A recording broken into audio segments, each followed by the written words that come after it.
What's up, world? Welcome to a new episode of the BrandonJaneauShow. As you already know, I am Brandon Janeau, and shout out to everybody that's listening to the new episode that is out right now. Top 10 list with my family. It is the best debut singles, the greatest debut singles ever list. Shout out to my family for doing that with me. I think we're doing something tomorrow, so be on the lookout for that soon. But if not, you have at least this episode until then. So tonight's episode, I will be giving you guys Life and Times of Music. It's been a minute since I've done one by myself, Life and Times of Music, but we're gonna do one tonight. And like always, man, I hope you guys enjoy this episode. I hope you guys been enjoying them. Like I said, these episodes that are coming out this week. Um, and if we don't do something tomorrow, I'll probably do another episode before the end of this week. So hope you guys enjoy these episodes, man. Shout out to everybody that's been subscribing on YouTube, following me on uh, Instagram or TikTok. I appreciate you guys. So let's get into it. Life and Times of Music. So the last time I think I did one, I could have sworn I said that I was going to do one uh, on the one and only Ed Sheeran, and that's exactly what I'm doing one on today. Now, I did a episode earlier this season called White Noise, which I pretty much explained why I love like Ed Sheeran, Eminem, Justin Timberlake, guys like that. A lot of the white artists, pretty much, and how did I get into these guys' music? So and it's fucking ironic because it's funny because every time I don't know what it is, but every year because Facebook they sing you they do the memories, right? So I remember one day, I remember doing the Drake episode just recently, and the Drake episode popped up. And then I did earlier in my podcast career, and then I did a J. Cole episode, and that popped up. So and then today in the memory was me talking about Ed Sheeran. So I don't know if it's just a yearly thing that I just like, it's not time to talk about this person. I don't know what it is. That shit just I don't fucking know. That's crazy how that shit works. But yeah, man, Ed Sheeran is the guy I want to the artist that I want to talk about, man. I'm gonna talk about if you know anything about any of these things I've done, the Jeezy or the Rick Ross, that I've broken down these artists and just talked about their discography and their careers. I did one on Drake. I will be doing another one on J. Cole real soon. I did one earlier, but I just didn't like that one.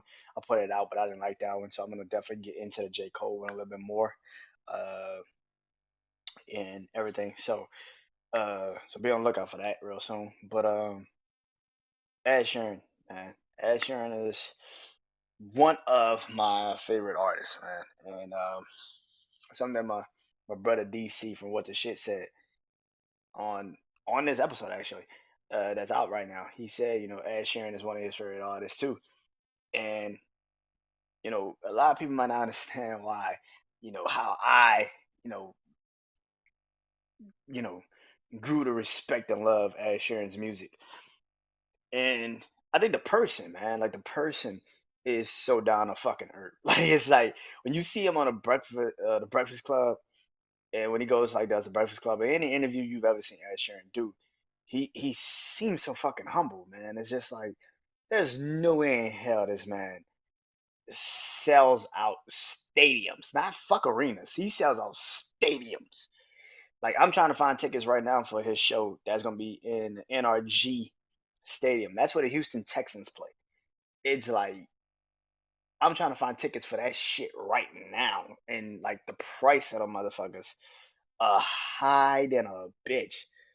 And they probably will come down to till maybe next year, like January, February. So that might be a birthday gift to myself. Just go to the Ed Sheeran concert. I've seen him once in my life, Minute Maid Park, when he was doing the Divide tour. It was an incredible experience to be there and see. It was high up though, so I need to. Those tickets down again. It's a stadium, so I'm probably gonna be high up again. But as long as I'm in the building, I don't give a shit. But let's get into it, man. Ed Sheeran is, like I said, one of my favorite artists. and there's a reason for it because of the ability of this man. I think his creative, you know, going to a Sheeran concert does not describe anything because you have to physically go. Like I can tell you and I can light up when I'm telling you this shit, but physically going to his show, he has no background singers, he has no background band, he doesn't do any of that shit. He literally has his guitar, a loop. The shit is incredible, man. But let's get into it, man. Ed Sheeran, the first time I heard Ed Sheeran's music, man, was 2000, say 12, 13. Like I said, I was in school when I saw his first video, 18, off of his album Plus. And, I'm probably repeating a lot of shit I said out on White Noise, but you know what I mean by this, man. I remember, listening to seeing 18, getting ready for high school. Um, 6 o'clock in the morning. This is back in the day where they used to have music videos on TV a little bit. I mean, that's literally like a decade ago. You can't even fathom like a decade ago that they used to have videos on TV. It's like that shit sounds crazy now, but they used to have videos on TV, and they used to play them right at the morning, 6 o'clock in the morning. You used to get ready for school, and I remember just like I remember this video coming on. I'm getting ready for school. It's like black and white, and this kid sitting on a bench playing guitar, and he's singing 18. You know, she's in a class 18, stuck in her daydream. Been this way since 18, but lately, but it's just like you hear that, and then you're listening, but you're not really like again, like you said, you're listening, but you're not really paying no goddamn attention.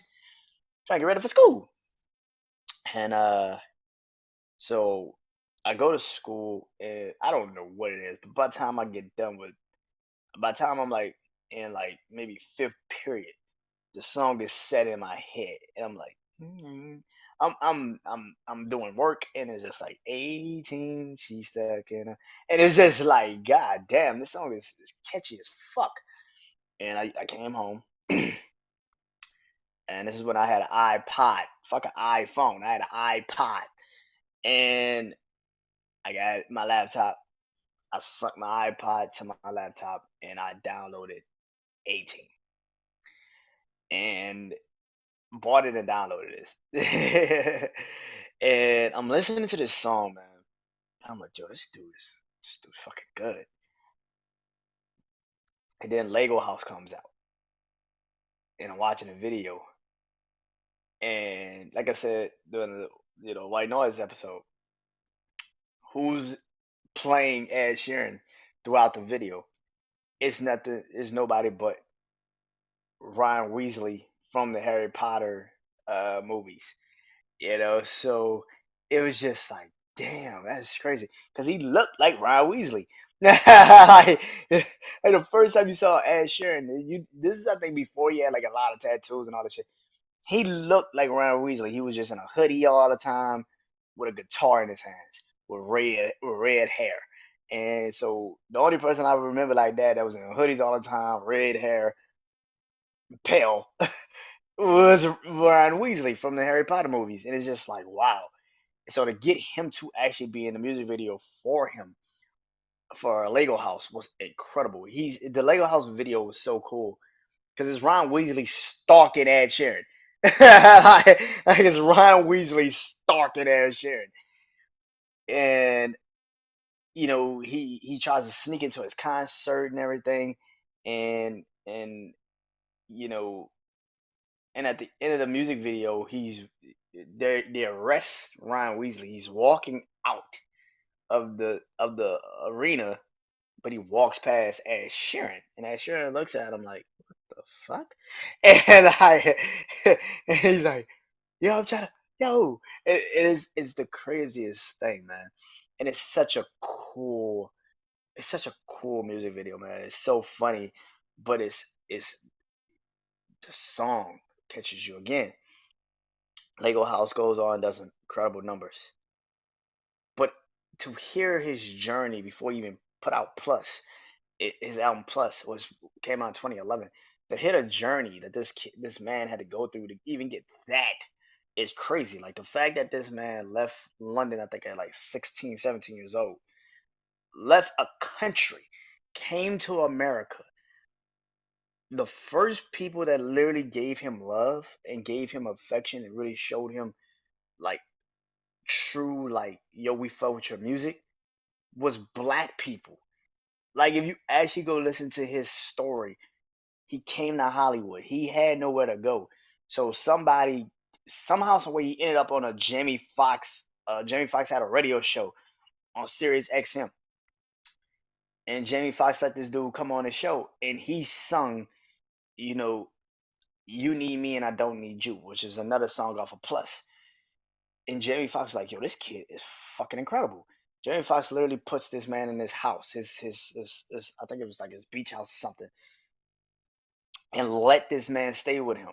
And they used to take him to clubs, black clubs, and he used to get on stage. This pale white kid from London, and he got on stage at black clubs, and it'd be comedy nights and shit. It's not even like it's a real R&B night. He took him to comedy clubs, and he would go and do these songs that wasn't even out yet, and he would sing them, and people that looked like me was giving this man his props, and I love that because it's like, and so when people say Ed Sheeran, you know, when people try to go at that man, I don't really see that many people go at Ed Sheeran, which is crazy to say because I don't see it. I don't really see that many people go at Ed Sheeran, and it's so crazy to see, when the Plus album came out and to hear just the respect that they have for him, and then you put into perspective of, the album comes out, but he ends up on tour. The person he ends up on tour with was Taylor Swift. She was the first person to really put him on. She brought him on tour, and at this time, I mean, Taylor Swift is still a massive fucking name, but at this time, that was like this 2011, 2012. Like Taylor Swift could do no fucking wrong. This is pre Taylor Kanye bullshit. Like, I mean, they already had a little something, but this is before like Kanye exposed the Snapchats and all that shit. Like, this is like pre that. Taylor Swift could do no wrong. Everybody still thought of her as America's sweetheart and shit like that. And to see her put him on tour and boost his album sales like that. Plus album was incredible, man. I got into Ed Sheeran's music off of 18. Lego House was incredible. And then I started just like really listening to his album Plus. And I got like a couple of songs off there, man. Give Me Love is one of them songs that you listen to now and you understood like, damn. And that was like a long ass song. It's like 8 minutes long, and I think it just has like a guitar, his guitar playing at the end of it. But Give Me Love is a really good song. Small Bump is one of my favorite songs off of Plus. You Need Me and I Don't Need You, of course. That's like the shit. I mean, he's rapping on it. He's killing it, man. Like that, like I said on the White Noise episode, when I heard You Need Me and I Don't Need You, and he's rapping, and I'm like, yo, this dude got it, man. It's nothing. It's just he got it, man. That album was so good. Like from a musical perspective, man. It was a really good fucking album. And that was 2011 when it came out. 2012, 2013 is when he starts to kind of get his shit popping. A lot of people start to listen to him, pay attention to him. Taylor Swift, like I said, put him on. Lego House kind of goes and becomes a big fucking song. 18 becomes a big fucking song. So it becomes something. But before he dropped his sophomore album that really catapulted him into stardom, um, he had an album before Plus that actually came out, and it was number 5. And I say this now because I'm going to talk about a project that he dropped later on that's called Number 6. Now, Number 5 was a collaboration project that he did with a lot of London artists. Now, Ed Sheeran is one of those very few artists that really don't do collaborations when he does songs. When he does albums, he has collaborating writing partners, but he doesn't really have a lot of collaborations.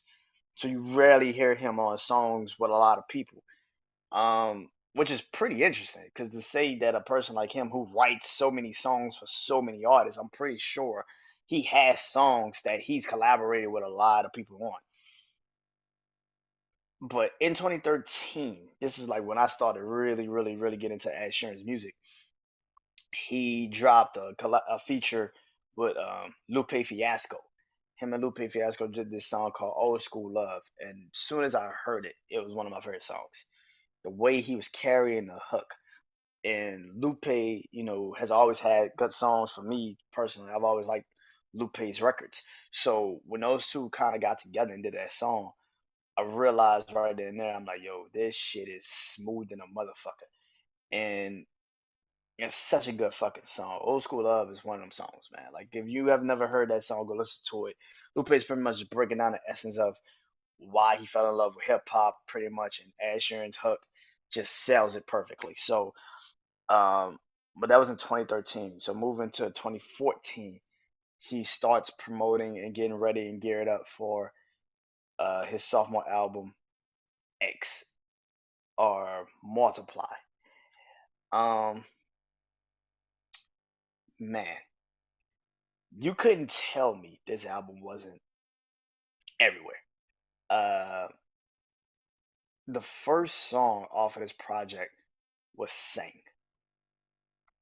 Sing featured same. Well, I just said he didn't have a lot of features, but he didn't even credit a feature on this.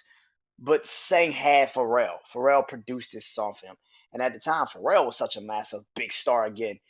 Pharrell's always been a big star, but this was like his essence of like without the Neptunes, this was Pharrell's time to shine. This is around the time when Pharrell dropped Happy. This shit was everywhere. So for him to get a produced song by excuse me from by Pharrell was massive. And then you actually watch the documentary on how they created X album. He goes and says he sat down with Pharrell. Pharrell played him a bunch of beats. The song Sing, the beat for Sing kind of just he didn't like it at first. He was like, this is I don't want that. And then a couple hours in the studio sessions, he started like going back to that beat, and Pharrell looked at him like, mm-hmm, told you you're gonna like this song. And he's like, fuck it. And he went in and did a song, and it became a massive fucking hit. Clearly, it wasn't the hit of the album, but it was a great starting single. Song was a Sang was a great song, man. It was an incredible song to start that project off. There was nothing that I don't think that he could have done because if he would have dropped, any other song off that project first, I don't think it would have had that same, you know what I'm saying, like he needed it to be. The video of Sing is such a cool video. It's literally a puppet ass Sharon with at the real ass Sharon and Pharrell, and they're just fucking around in a nightclub. It kind of was like I can't tell which video came out first, but it was kind of like I can feel my face with the weekend. It was like, but it was in 2014. It was like a karaoke scene. It was a puppet. It was just like it's a puppet ass Sharon. They're playing guitar. They're doing these things, and it was so funny and it was so creative and you know, and yeah, man, the X. That was the first single off of Multiply. It wasn't the single off of Multiply. It was the first single off Multiply. But to have that be the first song off of Multiply was incredible. It was a great starting single. I said this also on the White Noise episode that I was watching. I think it was Jonathan Ross show in London, and he was performing, and he performed Sing. He performed two other songs that nobody had heard yet off the project. And this is the show I heard. Don't. He performed the song Don't. This song was so fucking catchy. I didn't even like I was like, yo, I gotta get this out when it comes out. He sold me on that song immediately. Again, I was going through a lot of shit, so it made sense to have that song be that song. Don't was so good. So good. Um, pretty much talks about kind of get jaded in a relationship. You know what I'm saying? With a girl in the industry, He's like, she wants me to come to her room and all these things. And then at the end of the song, you hear him pretty much say, like, yo, I already told you what we do this for. Trust and respect. It's what I do this for. I never intended to be next. It's just like the fact that he was just going into all these things and then finding out the girl really just started, you know, talking to somebody else. It was just like that's so crazy. And it was such a great and catchy song. And I think at the end of the day, man, Don't was a great song because at the end of the day, I think a lot of people that listen to that project, why that song was so catchy. You know who he was talking about too. So it's just like that was an incredible song, man. Don't was an incredible song. It was catchy as hell. You know what I'm saying? Like the first two songs were fucking catchy. I was listening to that shit today and I'm like, yo, this shit is still fucking catchy. Um, but that whole Multiply album was so incredible. You had Sing, you had Don't, you had uh Bloodstream. Oh my god.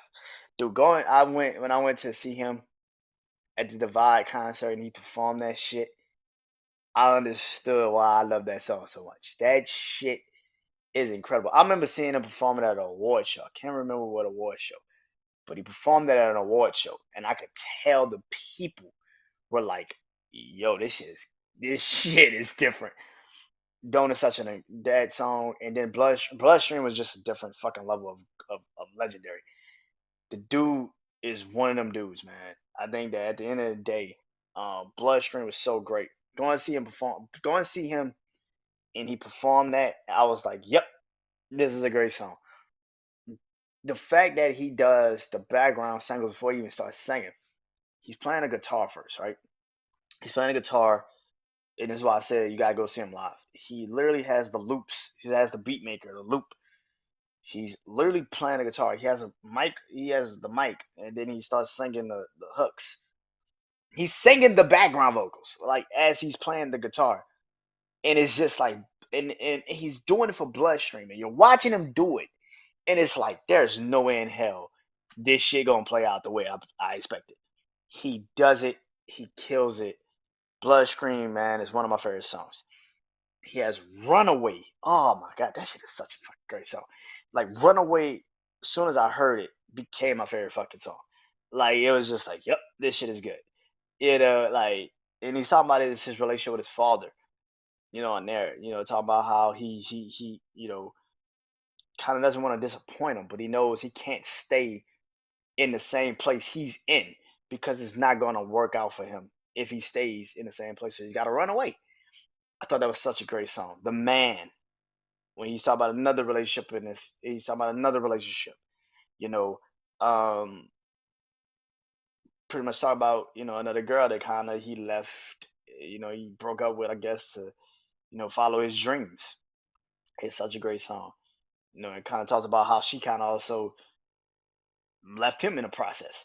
You have that, and then you have Nina, which is such a good. That shit catchy to the motherfucker. Yo, this whole project either has a really great, really great thought process songs. Like you listen to these songs, you fall in love with these songs, and then you got songs on this project that are just like catchy than a motherfucker. Nina is so fucking catchy. Oh, Nina, and like yeah, it was so fucking catchy, man. Uh, so fucking catchy. You have Tenere and C. You have man. And then also on the John Ross show, that's the episode where he also debuted Thinking Out Loud. This song clearly went on to become bigger than but I knew it was gonna be a massive hit when I saw him perform it. And it wasn't the version on the album. It wasn't. It was literally man. It was like I think it orchestrated. I think that's how you say it. I guess. But it was just him and a guitar. No beat loop, no nothing. Just him and a guitar. And he's singing his song. And I'm listening to this song and I'm realizing this song is gonna be massive. I knew it. I was like, yo, this fucking song is going to be fucking massive because you and I literally remember buying the album and I remember like the day it came out and I bought it and I listened to it. I went to that song particularly because I wanted to hear if he was going to keep it that way, and he did, and he put extra into it.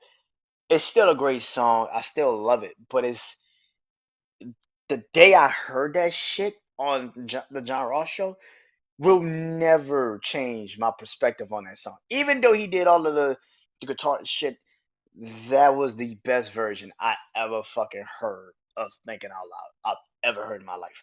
Like I literally was like, if he keeps that song that way, there's nothing else this man can do to ever shake me as a fan. Cause this shit was incredible. That won me over as a as Sheeran fan. I literally like I heard Thinking Out Loud for the first time and I was like, yep, this I gotta get this album. I'm watching I had to replay that video like 5 fucking times. Just watching him perform that song. I'm sitting there like, yo, I gotta get this album when this shit come out. Don't was great. Song was great. Sang was great. Thinking Out Loud, the original version that I saw that night on YouTube and everything, I just was like, I gotta get this album. I said, I gotta get this album. This dude fucking won. He got it. I was like, I gotta get this album. That fucking performance won me to fuck over. I'm not gonna even lie to y'all. That performance won me to fuck over right then and there. A Fire Love. A Fire Love is such a great fucking song. Like, that's before Thinking Out Loud on that project. The Man, then it goes The Man, then like a Fire Love, and then Thinking Out Loud. Then it goes into uh Take It Back is one of my favorite fucking songs off of X.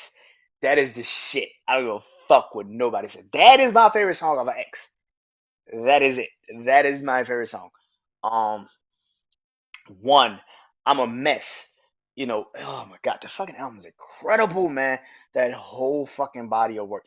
His sophomore album, I will put against any other person's sophomore album. That shit was fucking fantastic. I have never heard an album like that. That was fucking incredible. Um, yeah, I was in. I was in. I was like, that's the best song. That album was so fucking incredible, man. Also around this time is when I think the Hobbit movie came out, and I See Fire from him came out, and I was again like, this song is great. I was like, this song is great. I don't need nothing else with it.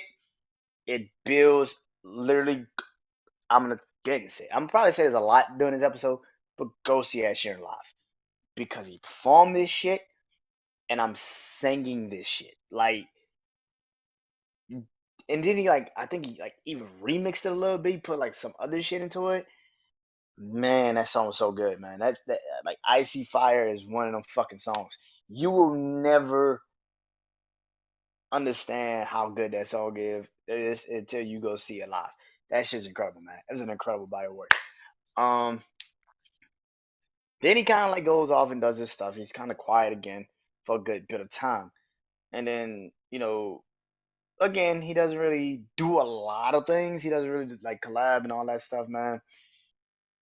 But again, he heats up when he needs to.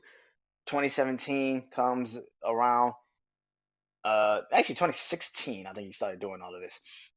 But um, he drops the first single off of his third project, really fourth, but his third project, Divide, and the first single off of the project is Shape of You.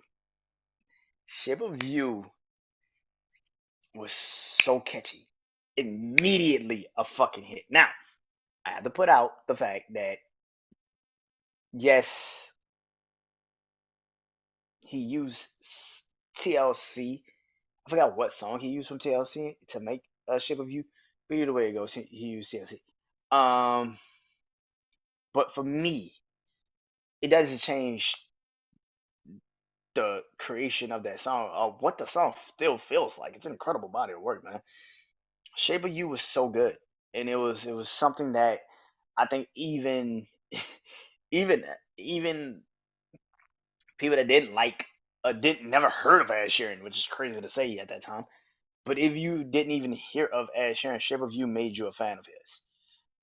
Um, my mom, I played my mom thinking out loud in 2014. I remember playing a Shape of You in the car. She immediately loved the fucking song. Like, she immediately loved the song. The shit was just fucking catchy, man. He also around that time dropped Castle of the Hill, which is kind of like him giving an homage to his friends, his family, people that he literally grew up with they're all in different spaces of their lives now. And and that was such a good fucking song. I think he actually dropped both of them songs at the same time, actually, if I'm not mistaken. But Shape of You was just the one that went off and did a massive fucking thing for him. Then he drops Divide, man. Divide is such a great fucking body of work. Um, on Divide, he has Dive, which is the second single. Um, after Eraser, Eraser, he's rapping on Eraser. Um, then he has Divide. Then he goes into Shape of You, no Castle of the Hill, and then I think it is Shape of You. I know it's Perfect. Then it's no, it's Shape of You. Then it's Perfect. Some shit like that. But Perfect becomes a massive fucking hit. Like, and it has a remix with Beyonce, and Perfect is such a great fucking song too. And then you know it goes off and does incredible numbers for him. Divide is such a great project because, and a lot of people would actually say that's his best album. I don't know that. Yeah, it's damn sure up there. I mean, when I do my multiply versus divide, album for album, when it comes to Ed Sheeran, there's gonna be a hard ass conversation to have for me personally because I love both projects. But Perfect on there, Dive, Shape of You, Castle of the Hill, Eraser, The Man. No, not The Man. Happier. Oh my God, Happier is such a great fucking song. New Man. I wanted to say, New Man on there.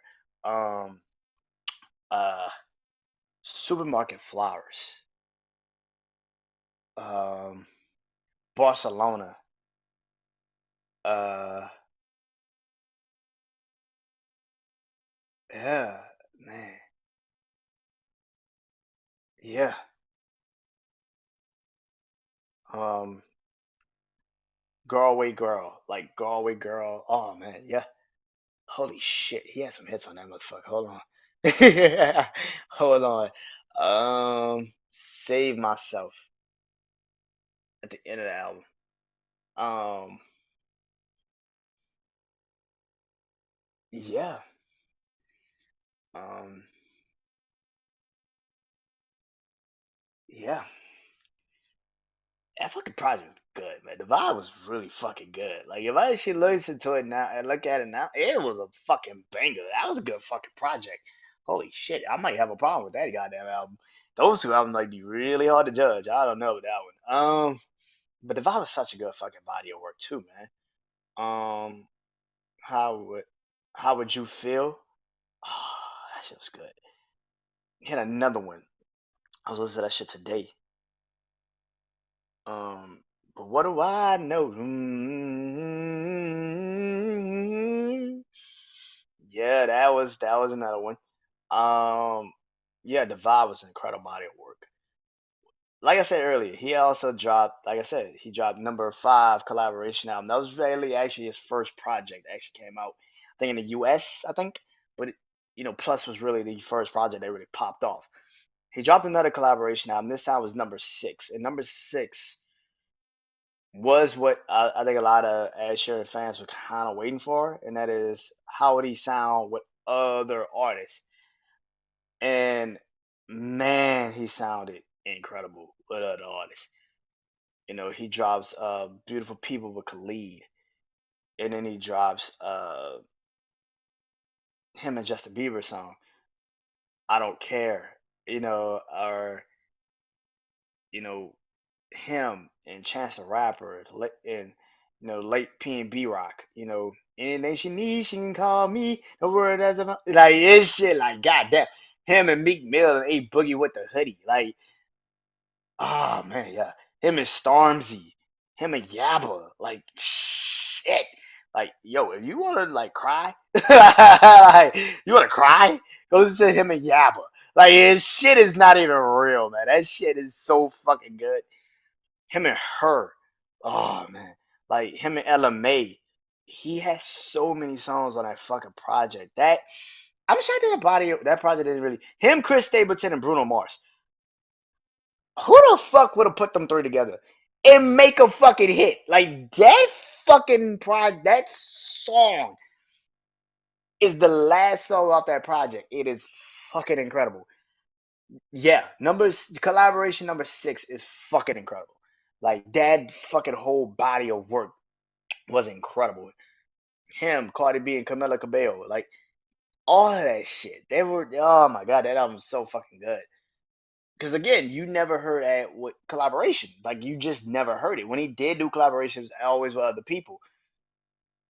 Excuse me, but yeah, that was crazy, man.